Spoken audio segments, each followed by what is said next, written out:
Suara gamelan dari kejauhan mengalun pelan, membaur bersama semilir angin malam yang menyentuh kulitku saat aku duduk di tepi teras rumah kayu peninggalan kakek. Di tangan kananku, secangkir kopi hitam pekat mengepul. Aromanya samar, tapi cukup mengusik pikiranku yang sejak tadi terdiam. Aku, Ian, baru pulang dari kota seminggu lalu.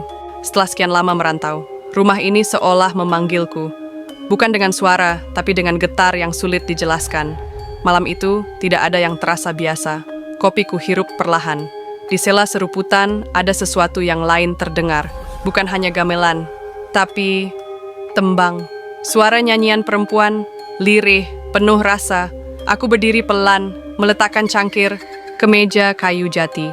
Suara itu berasal dari arah belakang rumah, tepat di pekarangan dekat sumur tua yang sejak kecil dilarang untuk kudekati saat malam hari. Langkahku mantap menuju sumber suara, meski dalam dada ada rasa berat yang tak bisa dijelaskan. Semakin dekat, suara itu semakin jelas. Bukan hanya nyanyian, ada isakan, tangis yang ditahan. Seolah-olah setiap bait tembangnya menahan luka yang sangat dalam. Di bawah remang cahaya bulan yang tertutup tipis awan, aku melihatnya. Seorang gadis berkebaya putih dengan rambut panjang tergerai duduk membelakangi sumur. Tubuhnya menggigil, namun bukan karena dingin. Tangannya memeluk lutut. Suaranya berhenti saat aku menghampirinya. "Maaf," ucapku pelan. "Kamu siapa?" Dia tak menoleh. Tapi bahunya bergetar, satu tarikan napas dalam, satu kalimat yang membuat langkahku terhenti. "Ian, kamu pulang juga ya?" Aku tertegun, gadis itu tahu namaku. Tapi siapa dia? "Maaf, kita kenal?" Tanyaku pelan. Ia menoleh. Wajahnya asing tapi matanya seolah menyimpan ratusan cerita yang belum sempat kucerna. Ia berdiri pelan, tubuhnya tembus cahaya sesaat sebelum kembali solid seperti manusia biasa. "Sini, aku butuh kamu," katanya, lalu berbalik. Aku mematung. Tapi langkah kakiku mengikuti tanpa bisa kutahan. Entah kenapa, aku merasa semuanya memang harus dimulai kembali dari sini. Langkahku berat, tapi entah mengapa tubuhku seolah digerakkan oleh sesuatu yang tak terlihat. Aku mengikuti gadis itu, yang belum ku ketahui namanya, melewati kebun belakang, menuju arah semak dan bambu yang sudah lama tak terawat. Cahaya bulan bersembunyi di balik awan. Gelap, tapi aku masih bisa melihat siluetnya. Tiba-tiba dia berhenti. Tubuhnya kaku. Aku juga ikut berhenti menjaga jarak. "Kenapa kamu diam?" tanyaku, setengah berbisik. Dia tidak menjawab. Tangannya menunjuk ke depan. Aku mengikuti arah telunjuknya. Di antara sela pepohonan bambu yang saling bersentuhan oleh angin, ada sebuah bangku panjang, tua, retak di beberapa bagian. Tapi yang membuat jantungku berdegup lebih keras adalah sosok yang duduk di sana. Seorang perempuan, berpakaian serba putih, rambut menjuntai hingga tanah, menunduk tanpa suara. Aku menelan ludah. "Siapa dia?" bisikku. Gadis di sampingku menjawab lirih.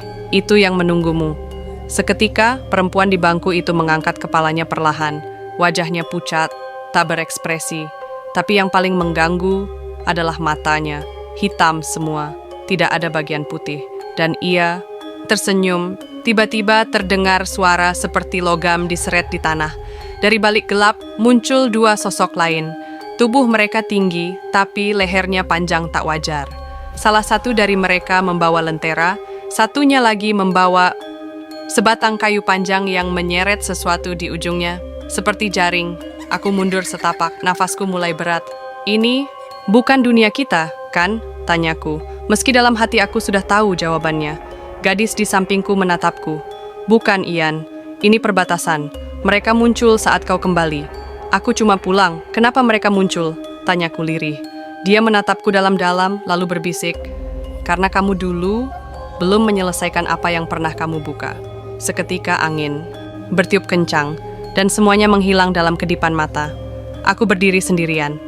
Tidak ada bangku, tidak ada perempuan bergaun putih, tidak ada gadis berkebaya. Aku terbangun di kamar. Keringat dingin membasahi tubuhku. Tapi kakiku masih berlumpur, dan ada daun bambu di balik bantal. Aku tidak sedang bermimpi, dan semuanya baru saja dimulai. Hari itu hujan turun perlahan, seperti gerimis yang enggan berhenti. Aku duduk di ruang tamu, memandangi jendela yang mulai berembun. Pikiran tentang malam kemarin tak bisa lepas dari kepalaku. Bukan hanya karena aku sadar itu nyata, tapi karena sejak pagi tadi, rumah ini terasa lain, udara di dalam seperti lebih berat. Benda-benda kecil seperti sendok dan sisir bergeser sendiri, tapi yang paling mengganggu adalah aroma. Sejak aku bangun, ada bau dupa terbakar yang samar, padahal aku tak pernah menyalakan dupa. Pagi itu juga aku menyalakan radio tua peninggalan kakek.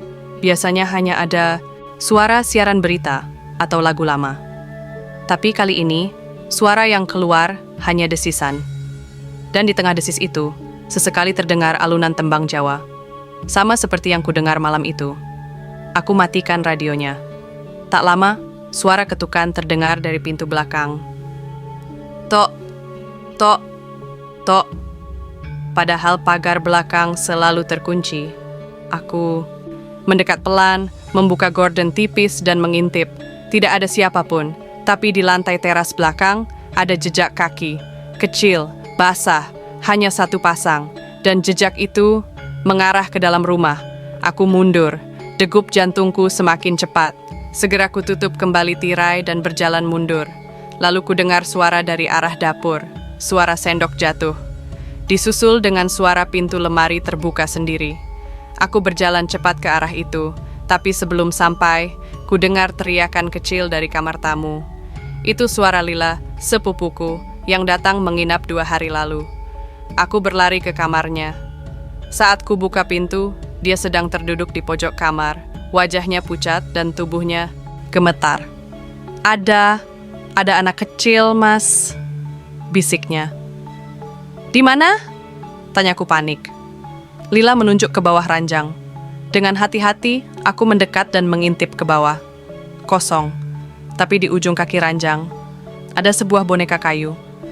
Ukirannya menyerupai wajah perempuan dengan mata hitam tanpa bola mata. Di bagian punggungnya terukir angka 07.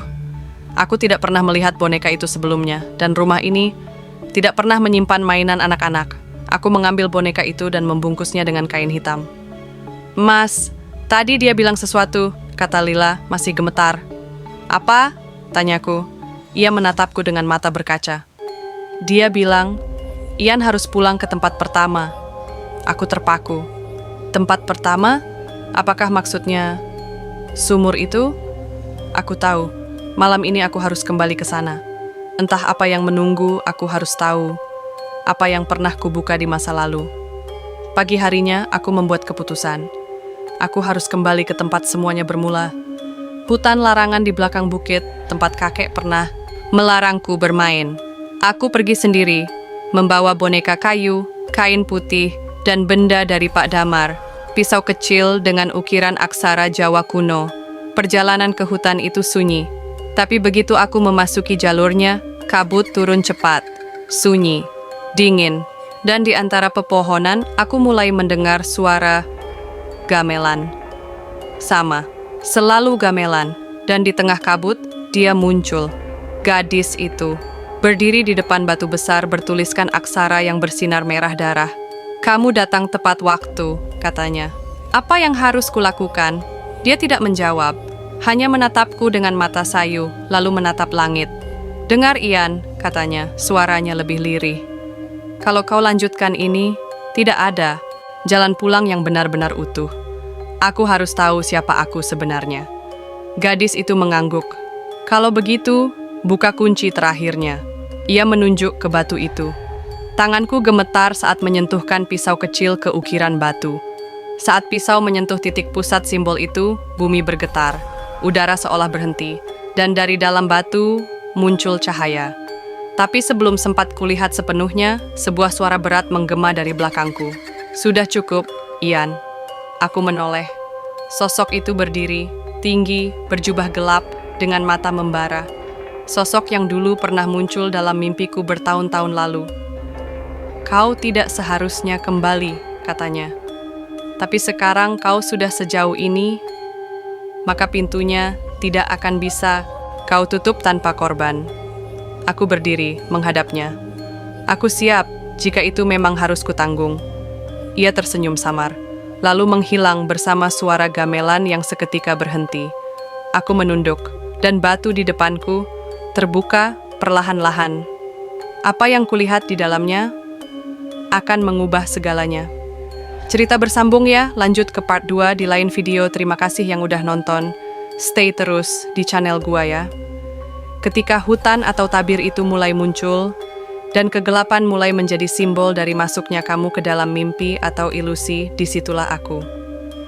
Ian dan Channel Folklore Id akan menceritakan dan membuatnya terang kembali. Wassalamualaikum. Lanjut ke part 2.